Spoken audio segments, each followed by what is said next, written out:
a todos, ¿qué tal estáis? Estoy aquí un día más con el taller online de novela. Hoy os traigo un taller en el que quiero enseñaros las pautas para escribir el género de terror.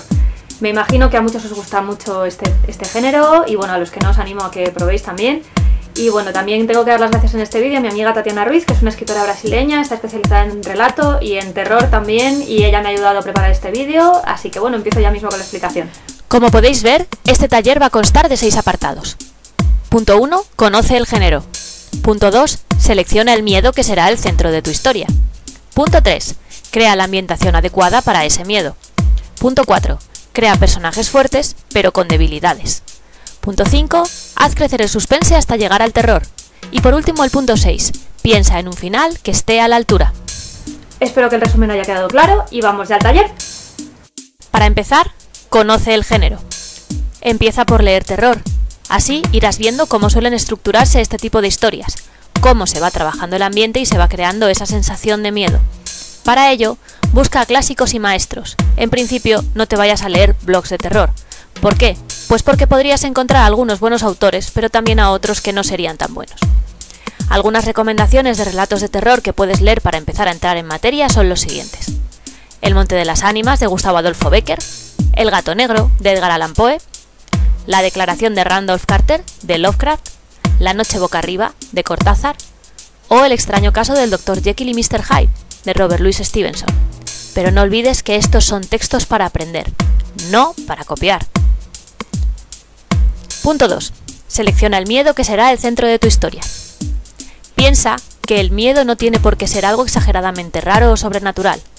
Una historia de terror sobre el hombre del saco puede estar bien, pero tu narración resultará más fluida si hablas de algo que te produzca terror a ti y te lo saques de dentro para hablar de esta historia. Llegarás mejor al lector, empatizarás con él más fácilmente, porque posiblemente tu miedo sea razonable y él también lo pueda sentir. Piensa, por ejemplo, en Jekyll y Hyde y en el temor al terrible ser oscuro oculto que todos podemos guardar dentro, o lo mismo podría suceder en muchas narraciones de Edgar Allan Poe. Punto 3. Crea la ambientación adecuada a ese miedo. Una vez que tengas claro cuál es el miedo en el que te quieres centrar, valora cuáles son los elementos que vas a necesitar para tu historia. Piensa en la ambientación más adecuada para lo que quieres transmitir y ponlo todo al servicio de tu relato, de tu miedo, a la creación de esa atmósfera de terror. Esto no significa que el lugar tenga que ser la típica casa embrujada, sino que debes ir creando esta atmósfera y lo que puede inducir miedo en el contexto que hayas escogido. Además, ten en cuenta 3 puntos muy importantes: lo que vas a dejar ver al lector, lo que le vas a esconder deliberadamente y lo que mostrarás más adelante y cómo lo harás. Ese juego de lo desconocido aumenta la sensación de inseguridad y también de suspense.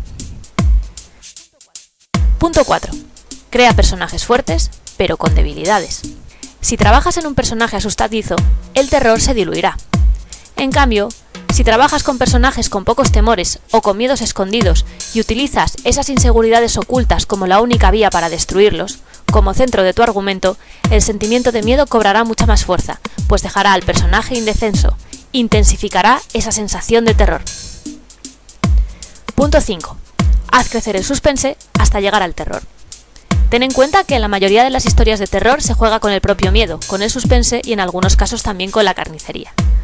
Lo ideal, a la hora de comenzar, es que vayas generando un ambiente de suspense, que éste vaya increciendo hasta que se convierta en terror. Empieza, por tanto, suavemente, con una situación tranquila y parte de un pequeño detalle que comience a desencadenar ese suspense. Aquí puedes jugar también con el descubrimiento, cómo tu personaje va dándose cuenta de la terrorífica situación en la que se va a ver inmerso. Y por último, piensa en un final que esté a la altura. Ten en cuenta, además, que la mayoría de las historias de terror no tienen un final feliz, o al menos no al 100%. Piensa que el trauma puede haber concluido, pero el miedo y la amenaza pueden seguir ahí. Déjalo claro. Y esto es todo por hoy, espero que este vídeo os haya gustado, que os haya resultado útil. Como digo, os animo a que lo pongáis en práctica, tanto a los que os gusta como a los que no. Creo que siempre es bueno ponerse algún reto.